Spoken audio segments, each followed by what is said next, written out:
Dakin, you and I were just saying that the offices will start to look more and more like Bloomberg's offices, where we don't have any walls, we don't have any offices, because we kind of all work along the same open floor plan.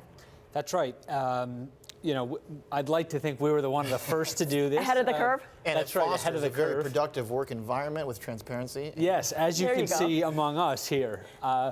I do know that Citigroup, which did some renovations before Goldman, that they did come here and look at our space to get a sense of what it's like and what was working. So it's certainly the trend these days. And you can see some of the pictures here that show what, these are kind of mock-ups, right, of what the office space will look like a classroom right there. It kind of has a different vibe, right? It's not like when you walk into a trading floor, you usually think just hordes of traders, tons of computers.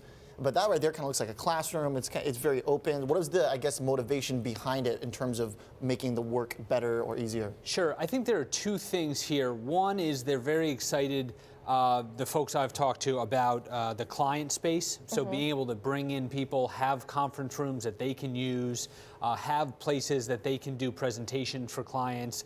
You know, they've got big, high-resolution screens, things like that. And then the other part of it is that they are now in the skyscraper part of the building, and they're scattered among 3 or 4 floors. And so, it's easy to talk to people on the phone and with chat and stuff, but it's not quite like putting them shoulder to shoulder. And so they think they're going to get some benefits from putting people on the same floor so they can see each other, so that, ideas can more easily sort of commingle. And this speaks to how important the asset management business has really become when you're talking about revenue contribution at Goldman Sachs overall. Yes, I think that's really what this shows, the ambition that they have for the asset management business. Lloyd Blankfein has talked about how he's counting on this unit for revenue growth, and they've been growing quite a bit already. He thinks there's more room to go.